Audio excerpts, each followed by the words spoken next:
Okay, good evening, everyone. Welcome to Politics and Prose. I'm Brad Graham, the co-owner of the bookstore, along with my wife, Lisa Muscatine, and we're delighted to be hosting broadcast journalist Don Lemon, who's here to talk about his new book, I Once Was Lost, My Search for God in America. So Don, as we all know, took a very public fall from prominence at CNN about a year and a half ago.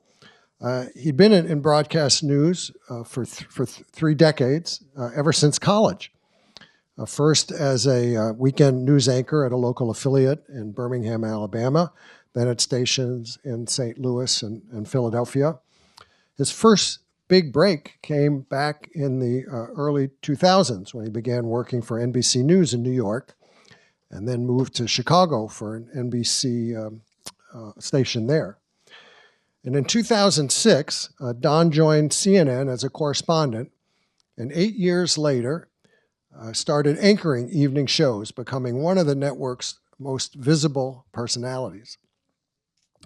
In late 2022, he shifted to CNN's morning show, but several months later, the network let him go following several controversies, including one over his comments about Nikki Haley being past her prime, and another involving allegations against him of misogyny, reported by a magazine. Don's departure from CNN was, of course, a very tough blow for him, and he writes in his new book about how depressed he was. But he also found in writing the book a vehicle to work through his struggle.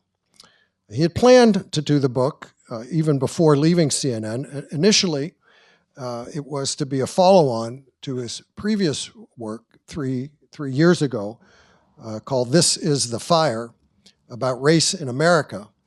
Only this time he would report on religion in America. After his life took the unexpected downturn that it did, his book took a more personal turn into an exploration of Don's own crisis of faith alongside America's decline in faith and diminished faith in itself. So as Don says early on in the book, he was struck by the parallels between the story of his personal struggle to define and make peace with his own faith and the bigger picture of America's societal struggle to create a democracy built on faith, not in one particular God or religion, but in one another. His story is told with a lot of feeling and reflection, and his discussions and thoughts about religion are presented in a way many can relate to and I think learn from. And oh, by the way, these days Don is back doing his thing on air. The Don Lemon Show can be found on streaming channels. In conversation with Don this evening will be a former colleague of his at CNN, Laura Coates, the network's chief legal analyst and an evening anchor. She also hosts a show on Sirius XM. Laura is a lawyer and previously practiced privately, then worked on civil rights at the Justice Department and later served as an assistant U.S. attorney for D.C.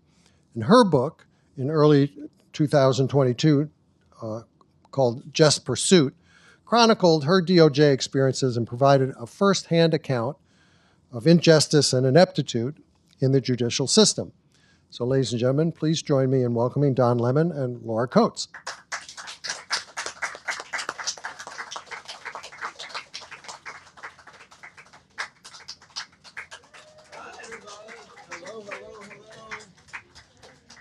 Hello. Boy, you guys have traffic here. Wow. It's because of you. You were a showstopper. Thanks for coming out. How are you doing? Good evening, everybody. Good evening, everybody. Thank you. Thank you. I'm so happy you're here. Man, we're here with Don Lemon. When life gives you lemons. There you go. We're making lemonade. Hey, Don Lemon. Love. This is my mentor and my friend, and I'm so happy to see you again. You look good. Thank you. Also, the cover looks good. Thank you. It looks good like you in person. A little tan. I see it. No, you look rested. You look like you are happy. You look like you are joyous, and I'm going to bring it all out tonight. Can I tell you the truth in this picture? Yes. They had it airbrushed so much. I was like, I don't recognize it. I had him take the airbrush off. I was like, I don't need the airbrush. And so, don't you think? I mean, I was like, I look like I was 12. But I mean, okay, it says the man. That's a bad thing, apparently. Okay, I'm sorry, I missed that. Well, I'm sorry. You look so good on your picture. You didn't know it. I don't looks see the fake. airbrush. You look good. It looks fake. Thank you very much. And so do you. You look amazing. Well, I don't wear any makeup now, so. You know what I call you, right? Because I see your backdrop on our show. Yeah. You're the new Larry King. I call you Laura King. That's a good thing. Hold on, let me do this. Well done. Tell me about what. Tell you what. I mean, I wore suspenders my very first show. Caller, you're on Just the to make air. Sure. I'm trying. Wouldn't you guys like to have collars, live collars, right, for the show? Would that be fun to do that again? I think so. Yeah. It is LCL, but You got to be careful these days. I don't know. We'll see.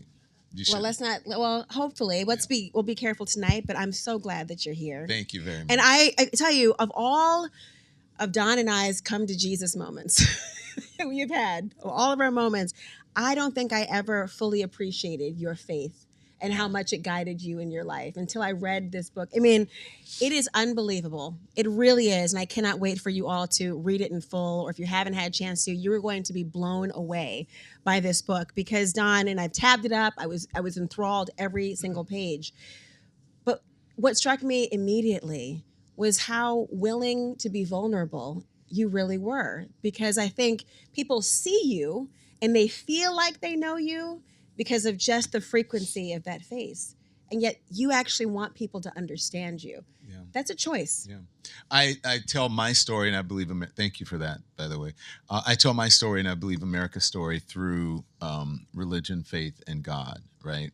And I wrote this because I wanted to have a voice, obviously, but also sort of call out the toxic evangelical religious sort of nationalist, white nationalists who sought to marginalize me and people like me, women, people in underserved communities, immigrants.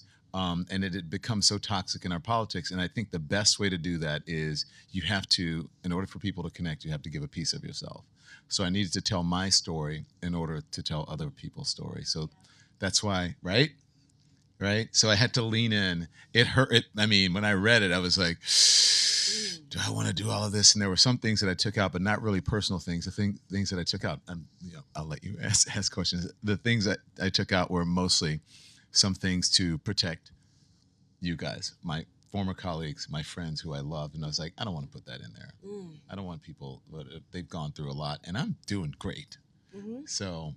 Well, I mean, first of all, thank you for that. But thank you for being willing to even acknowledge what people were seeing in terms of the marginalization. Yeah. But to explore the why really went beyond just the moment. You could have just looked at it in a nearsighted fashion and said, this is happening to me. Instead, you were delving into why it is happening and being not only introspective, but thinking about it more broadly is where we find ourselves in this book. And you use religion as a vehicle about how it's being used to control. Talk to me about why you're associating those two. Well, I mean, I came up during a time of, remember, I don't know if you guys remember the Heritage Foundation, the Moral Majority, and all of that, the rise of that in politics. Who remembers that? Yeah. So you guys remember that this was back during the Reagan administration and so on. And then that decade or two later gave rise to the Tea Party. And then after the Tea Party was MAGA. And I was sitting there on that anchor desk or reporting around the world during all of that and just watching and being a witness to the religious hypocrisy, the people who were trying to control folks, Americans. And again, they were marginalizing certain people because they wanted to have control. They want to have power. And they're afraid of their voices or their influence being diminished. And that's not what religion is about. What they're essentially trying to do is turn America into a theocracy. And we're not a theocracy. We're supposed to be a democracy or a democratic republic.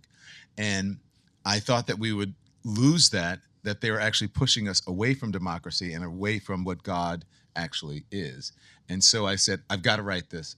I've got to tell this story because the way that they're using religion is not only hurting marginalized people, but it's hurting everyone in America.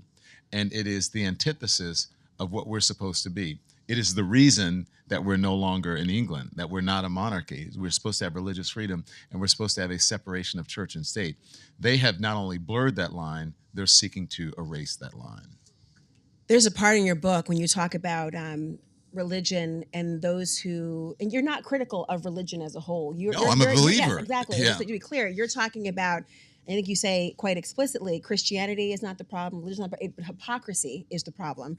And you talk about, and this is a part from your book about, this is how, using control, that's how you persuade people to vote against their own interests in extreme, self-sabotaging ways. That's how you get decent, intelligent people to vote against their right to health care, their family's economic well-being, and their sexually diverse children's right to exist. I know how that feels. I know what it's like to need God so desperately, you're willing to listen to anyone who seems qualified to connect you to him. Mm-hmm. Fear.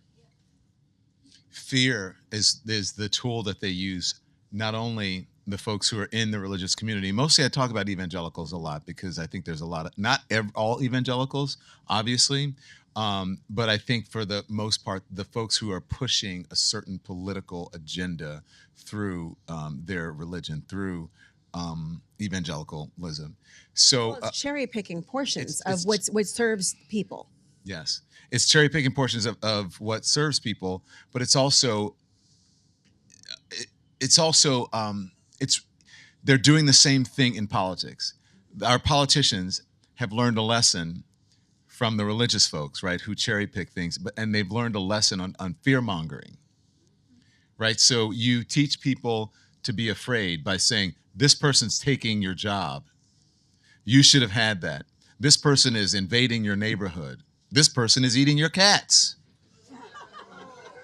I'm just eye roll for a moment together. I'm just saying, but it's the truth. And so that and if people are afraid, right? And if they're searching, if they're longing for something, right? If they're going through some things, as we all do, you will turn, as I say in the book, to anyone. You'll listen to anyone who thinks that they can help you. That's how cults come about.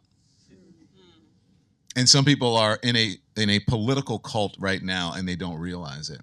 And a big part of that is through religion. This person is chosen by God, so they don't have to be perfect. I'm not trying to elect a pastor, or we're electing a president and a leader. It's all the same thing. It's all tied together. And we should not be creating laws around religion. That's not what we do. Yeah. So you didn't know how faithful I was. Right. You didn't know because I don't wear it on my sleeve. I don't go to work saying, we have to put a 10 commandment in the office, as Louisiana is doing in schools. Mm-hmm. I don't go to work talking about my faith. If someone asks, if it's part of a subject that we're covering, then I might reveal some of it. But I don't believe that it is your business to know that, and it's not my business to force it upon you. That's what this country is about. But that is what's happening. That is what's happening around. That's why we had the Dobbs decision, because of religion. And we have women who are essentially at risk of death or dying, which I write about. I'll let you get to that if you want to. And that's the most important issue to me. I was having dinner with some college kids the other night, talking to them about, I've been going around talking to people. I don't know if you've seen that, just on my social media. I just want it for social media. And so I went to talk to college kids, and they said, and I was asking, what's the most important issue to you? And they were like, the border, gas prices, whatever. And I'm like, you kids have never paid, your parents pay for gas, whatever. You don't know anything about that. And they asked me a fraternity guy in a fraternity said, what's the most important issue to you? And I said, women's reproductive rights. And he's like, wait, what? Why did that surprise him? Because I guess he thinks because I'm a man that I shouldn't care. That wouldn't be the biggest issue. He thought it would be economic or whatever. Yes, it's tough when you don't have money, right? It's tough when you don't have agency in that way. But what's tougher is when someone takes your rights away, right? Because then they're governing your livelihood and your being. You can run out, you can make money, you can go rob a bank if you want. I'm just saying that. I don't really mean that. I'm not encouraging anybody. The lawyer in me says I'm not encouraging anybody to do that. But when someone takes your rights away, that really limits and restricts you. And so I said to him, if they're taking women's rights away, then me as a member of the LGBTQ community, I have to be cognizant of that, because then they will try to take my rights away. I just got married in April. Then they will try to make my marriage invalid. I said, I don't know one law. Tell me a law that tells men what they can do with their body, that regulates men's reproductive issues or health issues. Mm-hmm. There's not one. So why are, and mostly men and religious figures, why are they doing that to women? And so that's my big issue. And that issue, I told him, that equates to the Supreme Court. Mm. Well, there are so many moments in our lives where we have a choice of whether we are going to be specific in our advocacy as it relates to our own identities, Yeah. or acknowledge our space in the rest of the world, knowing at some point the door will knock for you. Yeah. And it always will knock for you. Can I say something? Yeah. And by the way, I write in the book, I think generally men should sit down and Mm-hmm. listen to women when it comes to this issue. But we have to be allies. And by writing this, I'm being an ally. I'm not trying to speak for women. I'm just being an ally because this is a women's issue, but I'm behind you 150%. If you need me, here I am. I'm not even back here. I'm right here.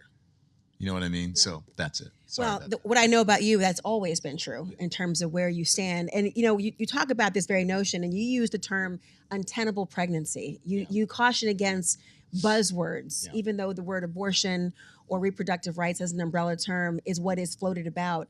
You are very specific in the language choices you make, partly because of obviously your career and knowing how much words matter, and precise words even more, but also trying to demonstrate your thoughts through the choices of words you say. Mm-hmm. Talk to me a little bit about why there's such a intentionality about your choice in your advocacy. Is it coming from a place of faith and empathy, or is it coming from a journalistic integrity attitude? I think it's both, and it's just coming from being a human being, right? And it's also coming from a religious place, right? Mm-hmm. You do unto others as you would have them do unto you. So I would want people to call me who I would want to call and use the right language.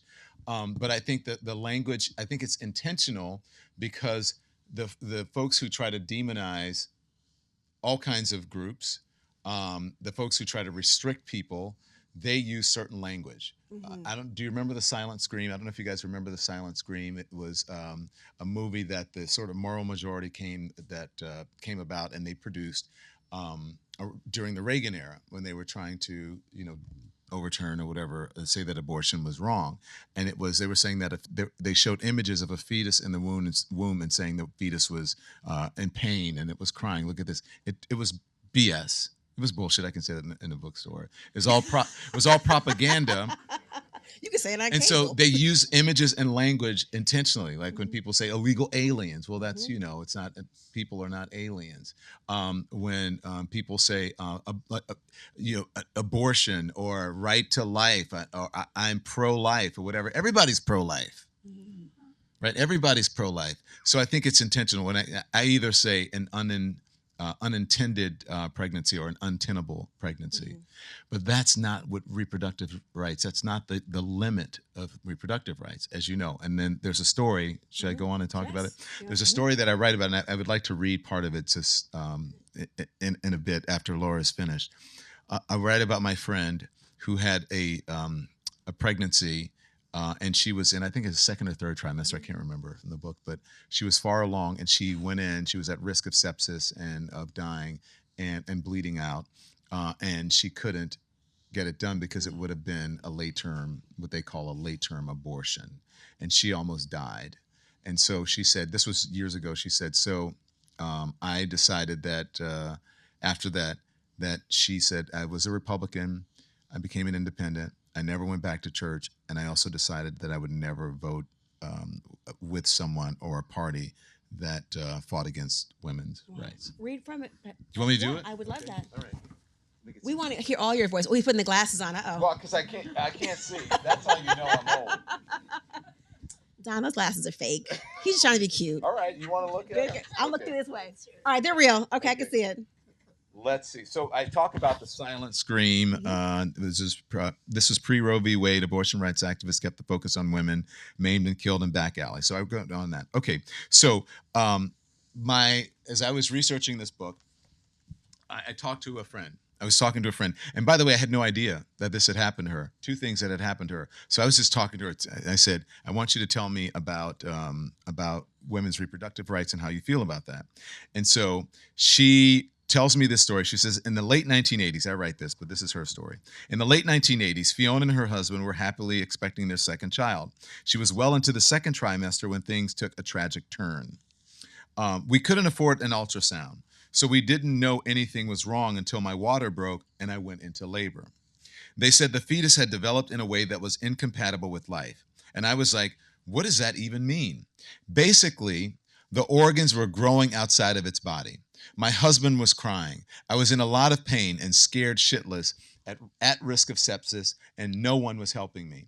They said I couldn't have food or water because I might need emergency surgery, and they couldn't give me anything for the pain because it might slow down the labor, and they couldn't give me anything to speed up the labor because that would be a late-term abortion, which was illegal. I had to wait for the fetal heartbeat to stop. After 3 days, I was just begging, help me. Please, you have to make it stop. And the nurse said, instead of begging for an abortion, you should be praying for a miracle. And then she offered to pray with me. I guess that was her way of trying to help, maybe, or maybe just a way to feel better about herself. Decades later, Fiona told me this story with tears in her eyes. When I was in college, she said, I was a victim of a violent sexual assault. On so many levels, this was worse, and in some ways, it felt exactly the same. I didn't know what to say other than, oh, Fiona, I'm so sorry that happened to you. 30 years, and it's no better, she said. It's actually worse. Women will suffer and die over this. I asked her if the experience had had any effect on her faith, and she said, you can't blame God, but my faith in people certainly went to hell. I haven't been back to church since then. I was a Republican before. Now I'm independent. I'll never again vote against a woman's right to make private medical decisions. It's about so much more than abortion, and it's so not how the pro-life movement sold it to us. That's, yes. Reading it and just hearing it through your voice, it's all the more powerful given what we're seeing in the current climate and discussions around the issues. And I think there is a tendency to be far removed and distant and talk about an issue as opposed to through a person. And interestingly, as you raise the issues of faith, you talk a great deal in the book about moments that are difficult, and I'm being generous and thinking about that, and very personal, hopeful, at times despairingly. But faith is always what people turn or try to present back to you as the vehicle for it to end or a solution. And you started a quest to figure out the phrases that became so common that suddenly weren't actually in the Bible that you knew so well. Tell us about your childhood and your journey through religion and how you were exposed in Catholic school, raised Baptist, a stepfather who was religious but not churchy. Yeah. Tell me about how that got you where you are now. Well, there are a lot of things. It's all in the interpretation, by the way. Mm-hmm. When people say, oh, it's in the Bible explicitly says this. This is what, and everyone, if anyone tells you that they have a handle on what Scripture means, what the Bible means, what God is, what faith is, then I would, ask them with a grain of salt. Like, take that with a grain of salt, because no one knows. It's all in the interpretation. And what I try to get people to understand as someone who is a believer and who has faith is that the Bible is not a book. It's a library of parables. It's parables. It's allegory. It's fiction in many ways. It's mythology. What it is a library to teach us or to give us lessons on how we're supposed to treat each other, and how we're supposed to be the best of ourselves and the best of each other, and how we're supposed to reflect God back to each other. People spend so much time, right, trying to see their image, or God, trying to see God's image in themselves, right? When they don't look for God's image in other people, or they don't see God's image in other people. And we should be looking to see God's image in you and you and you and you. And I see it in people every day. But you struggled as a child seeing yourself. I did. In that. Because I was told that I was an abomination, because I knew that I was struggling with something. Also, I grew up in very red, deep South, where, I got called the N-word at a very young age. where, you know, black people lived on one side of the highway, white people lived on the other side of the highway, and quite frankly, where there were two sides of the family. There was one black Bulani, and then there was a white Bulani family, and we were related, but we didn't relate. There was no relationship between us until back in, I don't know if you were at CNN back then, in 2014, we did this thing where we traced our roots. And I actually got in contact and met the white Bolognese, which was, and then they had become Revolts, and, you know, it was, their names had changed and whatever. But I got to meet the Revolt family, which was my grandmother's side, and then the Bolognese name, which was my grandfather's side. And they were both white ancestry and black ancestry. We all lived in the same town or close to each other, but we didn't talk, we didn't relate or whatever. We were just, you know, and not even, some of us not even a mile or two apart. So, yeah.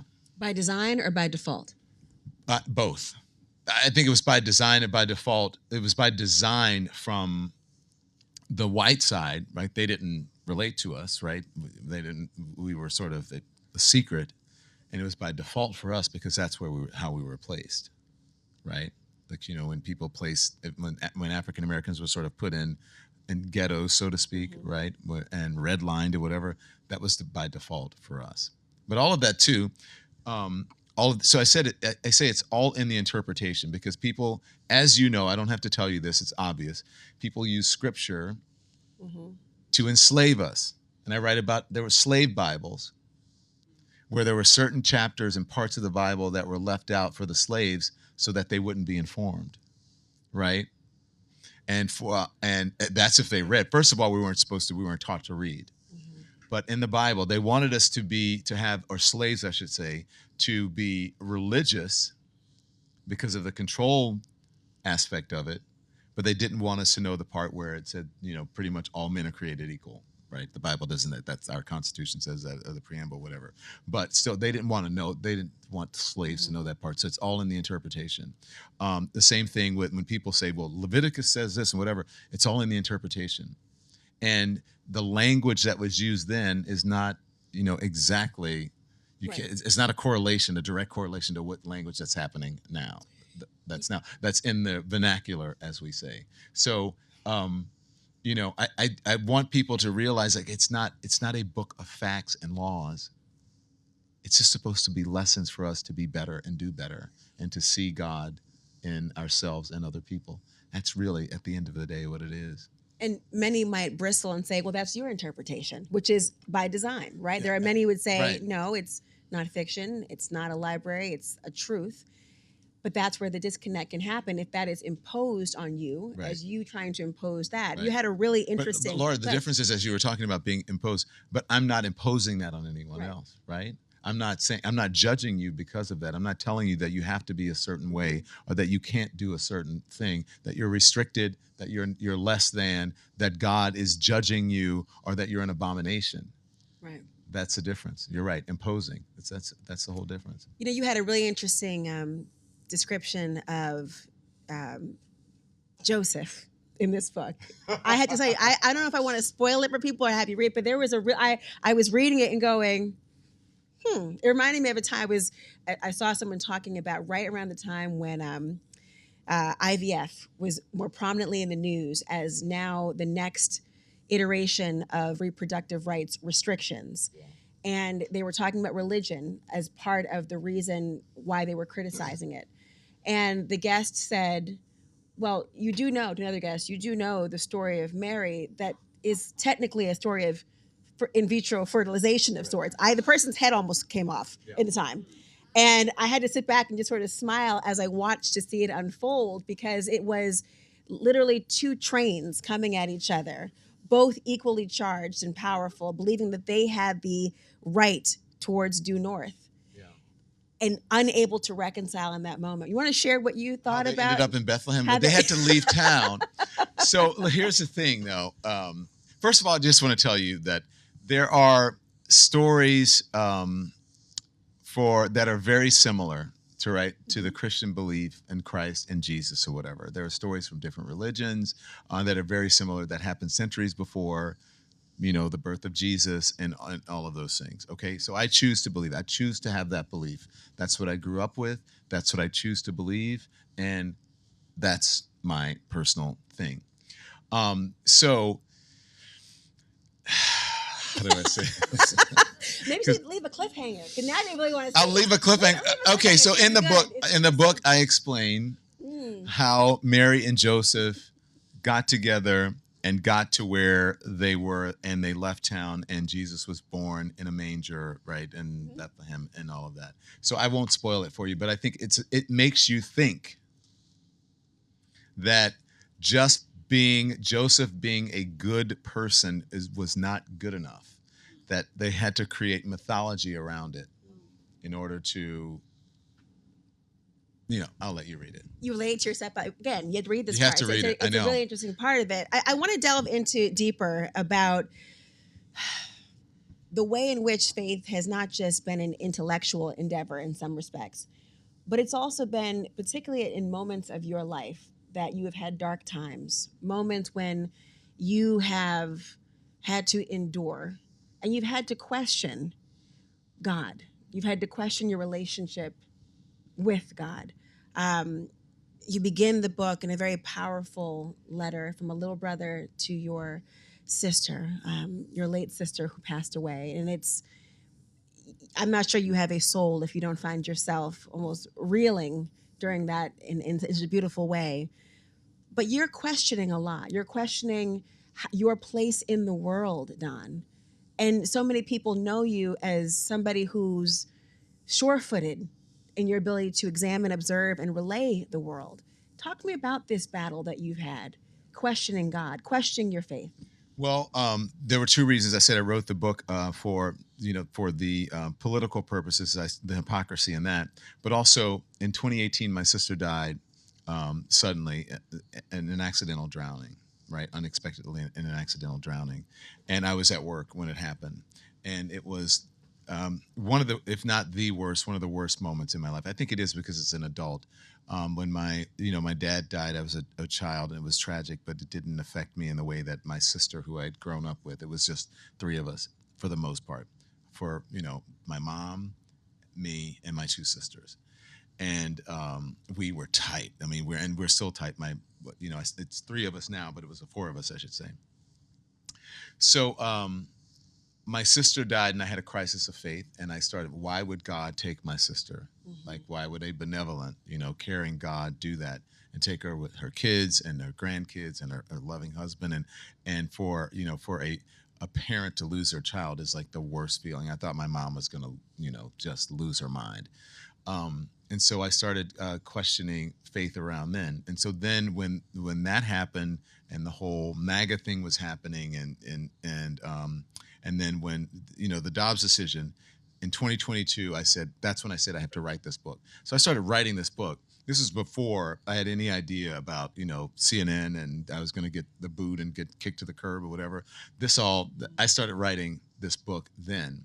But then after, yes, he talks about that in the book. Did you have the cliffhanger? Go ahead. Go ahead. I'm sounding for you. So after that happened, I put the book down I said, I'm going to take about 6 months off, I took the entire summer off. I think I took about 4 months off, and then I picked it back up in the fall. You called it your 12-year-old summer. Yeah.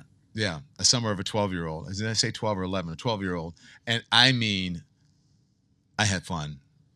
I went to Italy twice. I was, out on the boats at the beach every day. I was just living, and it was the best, but it was also the toughest time ever because, many people have their identities, right? We get our identities through our work and through our jobs, especially men, right?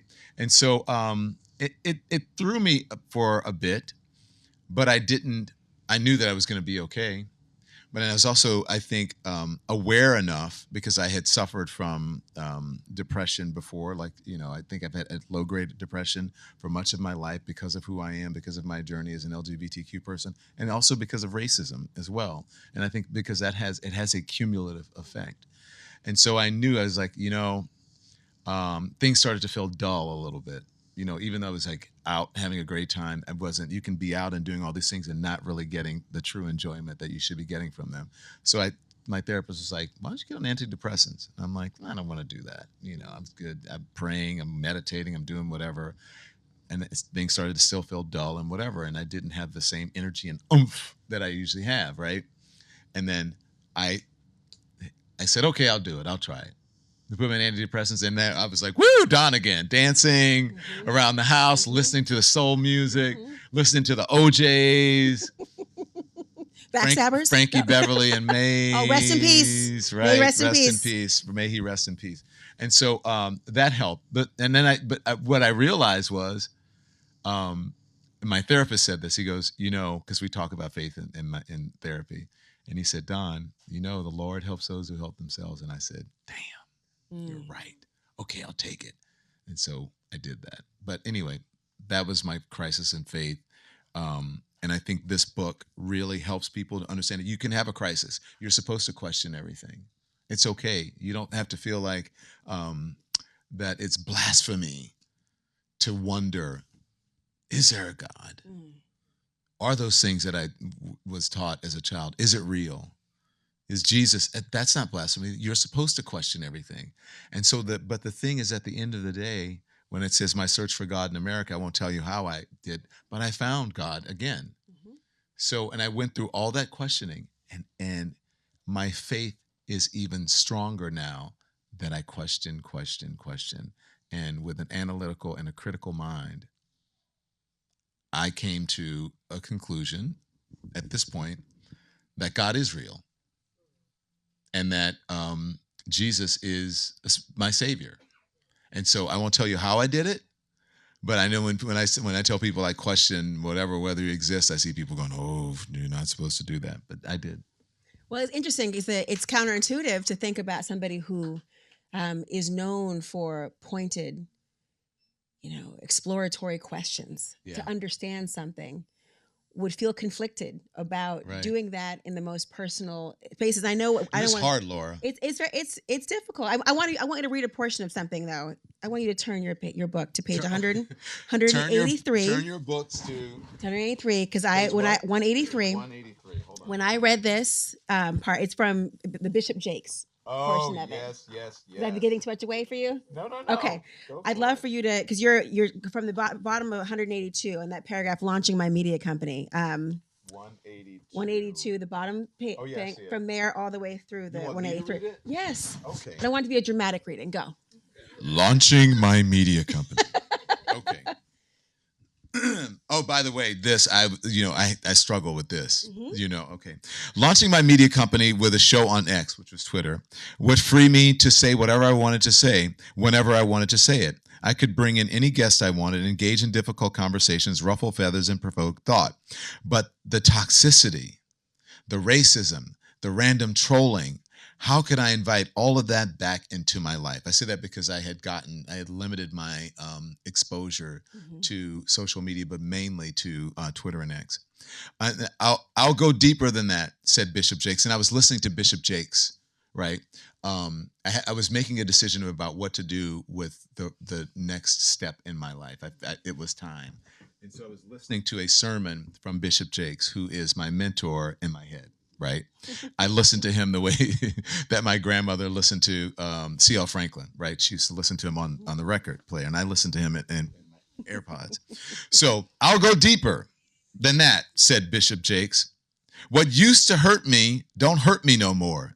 Devil, if you want to use something on me, you're going to have to use something better than what you used before. Because what used to send me home crying, don't send me home crying anymore. You've been running around with people that's been draining you because they don't have no capacity. All they could do was borrow from you. You need to get in a bigger room. Who am I preaching to in this place? And I was in the shower listening to this, right? So I'm screaming in the shower. Tim is standing outside. I go, are you crazy? I raised my hand, but I couldn't speak because I was weeping. Chastised and anointed, naked as a newborn, weary as an old man, tears of gratitude mixed with the hot water on my face. I'm looking desperately for somebody that's got capacity to go to the next level because the Lord told me that he's getting ready to expand somebody. This is Bishop Jakes talking. It was me. I know 10,000 other people feel singled out the same way when they hear these words. And they're right. It's them too. It's me. It's you. It's all of us. Looking back on the ebbs and flows of my life and career, I felt God's hand on me. It wasn't the blessed assurance of my baptism. It was an older, wiser understanding of God's presence in my life, God's word written on my heart, God's grace at work in the way I navigated the steady traffic of opportunities and challenges. So here we are. Bartender, I'll have a lead martini, please. But there's a reference to a lead martini that you earlier in the book. I was so struck by that because there's one of my favorite movies, and I know it sounds cliche, but It's a Wonderful Life. Yes. And there's the scene when George is in a bar. Yes. And it's chaos all around him, and he just prays into his hand, talking, just saying, please give me something in this moment to get me through. And there are moments you just have those signs and wonders, as they say, and that it feels like someone's speaking directly to you, and you're just waiting for a moment to hear it. Whether it's in life, relationships, work, religion, love, whatever it may be, there's so many moments in this book where you are taking us into those George on the bar talking into your hand, and I think some people have had those moments as well. In that, I'd have those moments at work. Yeah. I'd have those moments walking to the set Mm-hmm. when you have a tragic loss in your life, it hits you when you don't, Mm-hmm. when you least expect it and you can't control it. So sometimes I would be, I know. I would be going on the air, and I was so used to my sister saying, she would text me and say, I'm wearing my CNN Tonight shirt, and I'm in front of the TV watching you. And I didn't get that text. And I'd have to go on the air. And I would count my footsteps to the studio, one foot in front of the other. And I would count the steps from my office to the studio. And I've had, that was probably the worst, but I've had a number of those happen to me in my life. And my faith got me through it, and the strength of my mother and people like you. And yeah, it's tough, but we all have those moments. And I don't think that there's anything any different than me, but the only thing that I can do is, through the platform that I have, is to be able to help other people get through those moments and to realize that it's not the end of the world. And guess what? If it is the end of the world, it's over. And it's over. So I choose to live. I choose to live until I die, every single moment and every single day. And then I do that to honor those who've gone before me, and especially my sister. Don. You made me cry. I'm a big baby. I used to cry on the TV all the time because I'm a big baby. No, the world doesn't deserve you. Oh. That's what I've always thought. And Don knows, there are some people in your life who, God, you just hate meeting your hero, right? And you're like, oh, that's who you are. And then you meet Don. And he's always been exactly who he is, especially to me. Many people never gave me a second chance. It's like a first one. Yeah. Yeah. We know. Yeah. Yeah. I want to turn to the questions. By the way, she's a very good book. You remember? And I read your book for you. And I gave, oh my God, she's like, I want to know what you think of this book. And I called you on the phone, and I'm like, Laura, I couldn't put this. I mean, I was like walking, like just reading her book everywhere. It was amazing. It's amazing. I think, I'm not going to cry because I have fake lashes on and waterline eyeliner. What makes you think I don't? Happen. No, I'm kidding. I'm just saying. It's like, so look, I'm an ugly crier. Like, the Kim Kardashian cry. No, it's like heaving. So I'm not doing it. But, I love you. Here's some questions from the audience of people who are all, and I hope you see, and I just hope this book, I want you to know, is just so incredible. And I'm glad to be here with you. So let's say one question is,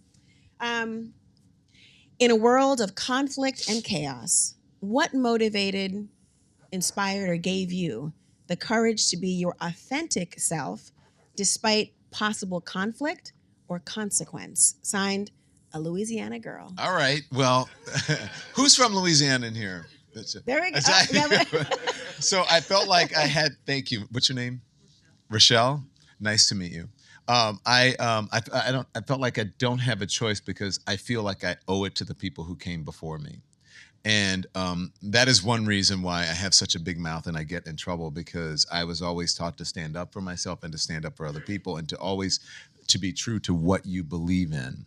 And so whatever I do, when I was writing this book, I thought about John Lewis. I thought about Dr. King. I thought about Bayard Rustin. I thought about James Baldwin and all those people who had paved the way for me. I thought about Max Robinson, the journalist, and all the people who had paved the way for me. And if I am not vulnerable and open, and if I don't speak up for what I think is important, the people who I feel don't have enough agency in society, then why am I here? Regardless of what that means for me, because they went through much worse. I got fired from CNN. Okay. John Lewis got his head bashed in. Dr. King died. So that's, people say, well, why me? I say, why not me? So that's why I felt that I had to do this and be vulnerable and open. I don't have a choice. And so whatever that does or takes me, it is what it is. So poignant. And, it can be very, I would say probably very enticing to remain in a bubble that your platform affords you. Oh, yeah. And you've burst it every time, unapologetically. And I've always respected that about you, Don. Here's another question. How come Cuomo and you did not do a podcast together? Hang on. Wait, did I turn? Oh, there, it's back on. That's his answer. No. You guys saw me doing this because the mic went off. How come we didn't do it? Cuomo, you didn't do a podcast? Well, we did do a podcast together when we were at CNN. That's you? Yeah. We did do a podcast together when we were at CNN. It was called The Handoff, which was because we would hand off every single night. And everyone says, I miss you. It was appointment television for me. It was appointment television for me and for everyone.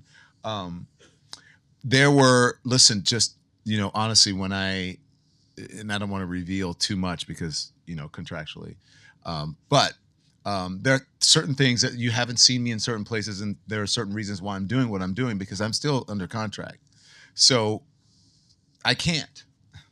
It's basically the thing is because I can't. Stay tuned. Stay tuned, and there are some things that you'll hear about, and I'll talk about at a later time. So stay tuned. Ooh, we're intrigued. I love it. Here's another one. And this, okay, I told you how we began our conversation. Why are there no photos of you at different stages in your life? Being in a visual medium, your appearance plays a big part. So I wanted more photos of your beautiful face. You wanted in the book. In the book. Who said that? Was that you, Laura? Was that you? It's a nice one, but did you see the inside cover? Look at the back cover. That some people, Yep. That is me at my wedding, jumping the broom. So, yeah. So, which is an African tradition.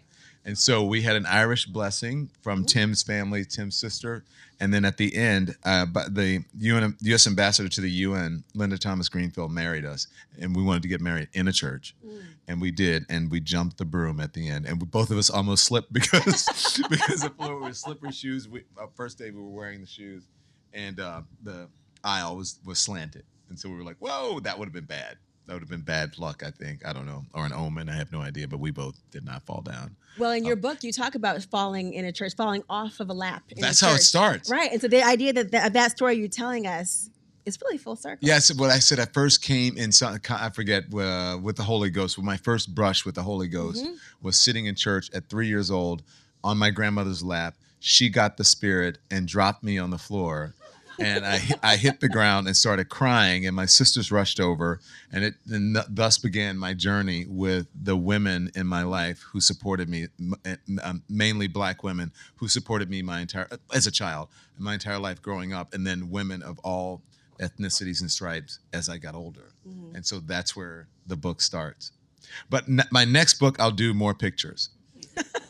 It's a whole coffee table book. I know I should do a coffee table book of me when I first left CNN. I used to stay. I was like, what do I have all this time? I made homemade dog food. My sister called me up and said, you know what? I made my own homemade laundry detergent. You should try it, Don. And I did it, and actually it was good. It was better. It's better than Tide. Don't tell Tide because I want them to be a sponsor. How did people around you think you smelled with your smell homemade good. detergent? I smell Did good. anyone affirm that for you, or just your own bubble? Borax will get the smell out of it. Okay. I did not do my own homemade deodorant. Okay. So, all right, I was going to ask the next question. I'm glad you did not. I had to ask you. I mean, and just this whole journey, and just what it's like for you right now. I know our time is almost up, but I want to ask you, what is it like for you when you have these moments of reflection? Do you ever? What are the moments you look back and sort of chuckle at where you thought the end of your journey was, where you thought the different ends of your earth were? Yeah, I do. I mean, I look back. I remember when I got my first TV job, I was like, wow, this is the best, and whatever. And then I just kept proceeding. But I look back when I came out in 2011, this is before anybody. The only person I think who was on television who was out was Rachel Maddow, and then I think Thomas Roberts. I don't know if you remember Thomas. I don't think he's in television anymore, and TV news, and that was it. And me. Someone said, I think you have a book in you. You should write a book about your journeys in journalism. And I said, okay. And I started writing the book, and I got to the part where I was about to leave Louisiana to move to New York, and I was like, well, I can't lie. I have to have the same standards for myself that I have for other people. So I came out in the book, and it was just like a page or two. It wasn't even a big deal, but it was a big deal.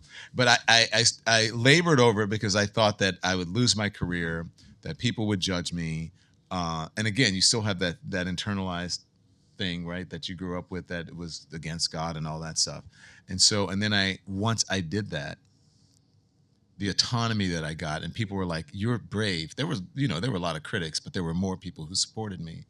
And I think it changed the trajectory of my life and the trajectory of my career, because if I'm okay with it and I revealed it, then it's okay. And so I just kept moving on to the next level. And I was thinking about in this book the hypocrisy of like the church and gay people. Gay people always in the church. When I was at a Catholic school, our music teacher was gay. The piano player was gay. There were gay pastors. Like, come on.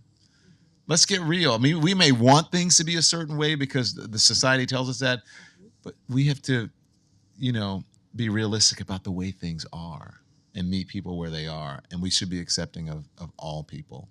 Yes. Yeah. I'll just end with this one last quote I thought was so poignant in the book.